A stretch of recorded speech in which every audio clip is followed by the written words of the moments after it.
नमस्कार। आज की इस चर्चा में स्वागत है। हमारे पास एनिमे जगत से जुड़ी कुछ काफ़ी एक्साइटिंग अनाउंसमेंट्स और नई रिलीजेस की अपडेट्स हैं।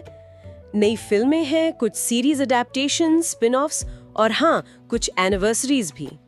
इसमें आपको हिस्टोरिकल ड्रामा मिलेगा, वन पीस की हीरोइंस की अलग कहानियाँ, फिर वो इसेकाई विलेनस वाली कॉमेडी, स्पिरिट्स वाला स्लाइस ऑफ लाइफ और गंडम का ज़बरदस्त मेका एक्शन भी। तो चलिए शुरू करते हैं।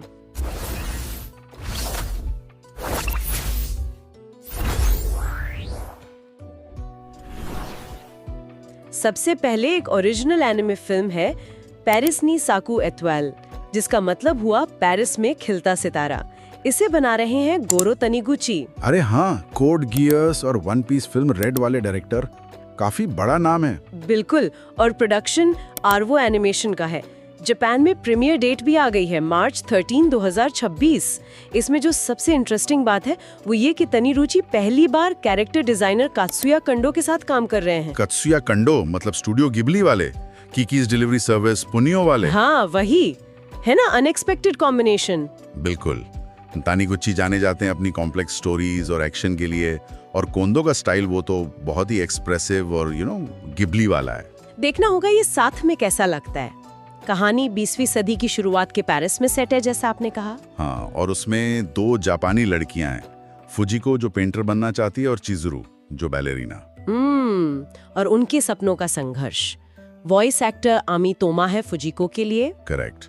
फिल्म की टैगलाइन भी अच्छी है, I want to blossom in this city. हाँ, ये थीम कला, एम्बिशन, दोस्ती, वो भी उस दौर में महिलाओं के लिए काफी पोटेंशियल है इसमें। कोंदो के होने से विजुअल्स तो कमाल के होंगे। सही कहा। अच्छा, अब चलते हैं एक बहुत बड़े फ्रेंचाइज की तरफ, one piece. One piece day 2025 पर अनाउंस हुआ कि जून इसाका और सायाका सुवा की spin off light novel series है वन पीस नॉवल हीरोइंस। ओ हाँ, मैंने सुना था इसके बारे में, मैगजीन में आती है ये। हाँ, 2019 से वन पीस मैगजीन में। अब इसका एनिमे एडेप्टेशन बन रहा है। इंटरेस्टिंग। तो ये मेन स्ट्रॉ हैट कहानी से अलग होगी। एग्जैक्टली। इसमें वन पीस यूनिवर्स की जो फीमेल कैरेक्टर्स हैं उनकी अपनी इंडिपेंडेंट स्टोरीज पर फोकस है, जैसे नामी, रॉबिन, विवी, बोआ हैंकॉक, पेरोना, तशिगी, रीजू और ऊटा भी। अच्छा। जैसे नामी का फैशन शो या रॉबिन की कोई इन्वेस्टिगेशन। हाँ। बिल्कुल वैसे विवी का लव लेटर, पेरोना का जोरो और मिहॉक से झगड़ा, इस तरह की छोटी विनियट्स। तो ये बहुत सिग्निफिकेंट है मेरे ख्याल से। वन पीस जैसे बड़े शोनेन फ्रेंचाइज में फीमेल कैरेक्टर्स को इस तरह का स्पॉटलाइट देना, ये दिखाता है कि कैसे एस्टैब्लिश्ड वर्ल्ड्स को आप कैरेक्टर फोकस्ड कहानियों से और एक्सपैंड कर सकते हैं। फैंस के लिए तो ये ट्रीट होगी। काफी एक्साइटिंग है। और फीमेल लीड्स की बात चली रही है तो अगली खबर भी ऐसी ही है। अकिहारू तोका की shojo manga the dark history of the reincarnated villainess का एनिमे एडेप्टेशन आ रहा है। अच्छा, टेंसे आकुजोनो कुरु रिकिशी। हाँ वही। और ये क्रंची रोल पर ग्लोबली स्ट्रीम होगा। जापान में प्रीमियर 8 अक्टूबर को है, मतलब टेक्निकली 9 अक्टूबर मिडनाइट जीएसटी। कहानी है कोनो हारू सातो की, जो अपनी ही लिखी एक फैंटेसी रोमांस कहानी की विलेनेस अयाना मैग्नोलिया के रूप में रीइंकार्नेट हो जाती है। ओह, तो उसे अपनी ही लिखी डार्क हिस्ट्री से डील करना है। हाँ, और कहानी में जो उसने खुद डेथ फ्लैग्स लिखे थे उनसे बचना है, मतलब वो हिंट्स जिनसे लगता है कि किरदार मारा जाएगा। हाँ, ये रीइंकार्नेटेड विलेनस ट्रोप तो इसेकाई में आजकल बहुत पॉपुलर है। इसमें वो फैंटेसी, रोमांस, कॉमेडी, पैरोडी सब का मिक्स होता है। ये देखना मजेदार होता है कि प्रोटैगनिस्ट अपनी ही बनाई मुसीबत से कैसे निकलती है। हाँ, प्रोडक्शन स्टूडियो डीन कर रहा है और डायरेक्टर है Hiroaki Sakurai. Sakurai, the disasters life of Saiki के वाले। अरे वाह, तब तो कॉमेडी टाइमिंग अच्छी होगी। उम्मीद तो यही है। थीम सॉन्ग्स किड फिनोमिनन और जीरो फ्रॉम गाएंगे। Sounds fun. बिल्कुल। अच्छा, अब जरा जॉनरे बदलते हैं, कुछ थोड़ा relaxing, slice of life type. Kakuriyo, bed and breakfast for spirits, यानी ककुरियो यादोमेशी, इसका सीजन 2 आ रहा है इस अक्टूबर। ओह, ककुरियो। इसका पहला सीजन काफी पसंद किया गया था। हाँ, और ये भारत में क्रंची रोल पर स्ट्रीम होगा। ये मिदुरी यूमा की लाइट नॉवल सीरीज पर बेस्ड है।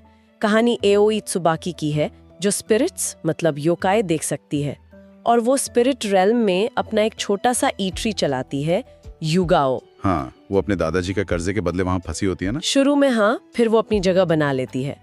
मेन कास्ट से नाओ तोयामा एओई के रोल में लौट रही हैं। गुड। उनकी आवाज एओई के कैरेक्टर पर बहुत सूट करती है। और वो नया ओपनिंग थीम टोरियान से भी गा रही हैं। ये शो फोकलोर, फैंटेसी और स्लाइस ऑफ लाइफ का बड़ा अच्छा ब्लेंड है, जिसे अयाशी के ही कहते हैं, माने हीलिंग जॉनरा, सुकून देने वाला।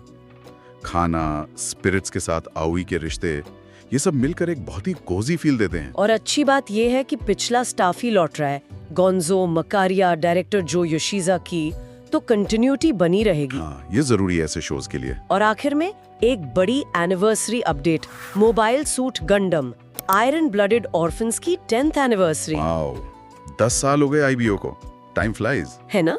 तो सनराइज इसे सेलिब्रेट करने के लिए 31 अक्टूबर 2025 को जापानीज थिएटर्स में एक स्पेशल ड्यूल रिलीज ला रहा है। इसमें एक तो ऊर्ध्र hunt, path of the little challenger का स्पेशल एडिशन फिल्म वर्जन होगा। अच्छा, ऊर्ध्र हंट तो वो मोबाइल गेम स्पिन ऑफ था ना? हाँ, उसका फिल्म वर्जन। और साथ में एक बिल्कुल नई शॉर्ट फिल्म भी होगी, माकुवाई नो कुसाबी, मतलब वेज ऑफ द इंटरलूड। नई शॉर्ट फिल्म, ये किसके बारे में होगी? ये आराब्राओ इलेक्शन के बाद के टाइम में सेट है।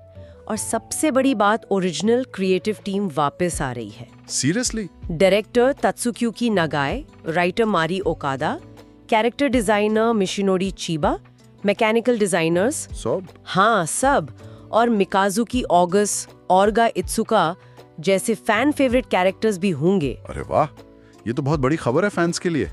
ओकादा और नागाई का कॉम्बिनेशन आईबीओ की जान था। और गंडम बारबाटोस का एक नया वेरिएशन भी देखने को मिलेगा। आईबीओ अपनी ग्रिटी कहानी, पॉलिटिकल थीम्स और इमोशनल वेट के लिए जानी जाती है। गंडम फ्रेंचाइज में काफी यूनिक जगह है इसकी। ओरिजिनल टीम का लौटना मतलब वो ओरिजिनल फील बनी रहेगी, और उर्दर हंट को थिएट्रिकल रिलीज देना दिखाता है कि वो इस यूनिवर्स को लेकर सीरियस हैं। एनिवर्सरी सेलिब्रेशन जबरदस्त होने वाला है। तो ये थी एनिमे की दुनिया से कुछ ताज़ा अपडेट्स। आप देख सकते हैं, हिस्टोरिकल ड्रामा से लेकर मेका एक्शन तक आने वाले महीनों में काफी वैरायटी है। हाँ, और अगर हम थोड़ा पीछे हट के देखें तो ट्रेंड्स भी नजर आते हैं, जैसे लाइट नॉवेल्स और मांगा एडेप्टेशंस तो चल ही रहे हैं, साथ में ओरिजिनल स्टोरीज भी हैं, और बड़े फ्रेंचाइजेस के स्पिन ऑफ्स भी खूब आ रहे हैं। फीमेल लीड्स और विलेनस ट्रोप्स पे फोकस बढ़ना भी एक नोटिसेबल ट्रेंड है। बिल्कुल। इस सब पर सोचने के लिए एक सवाल मन में आता है, जब इतने सारे स्पिन ऑफ्स और एडेप्टेशंस साइड कैरेक्टर्स या स्पेसिफिक ट्रोप्स पर फोकस कर रहे हैं, तो क्या बड़े फ्रेंचाइजेस में जो मेन स्टोरी का कॉन्सेप्ट है वो बदल रहा है? और व्यूअर्स इन लगातार फैलते हुए वर्ल्ड्स के साथ कैसे एंगेज करेंगे, ये भी देखने वाली बात होगी।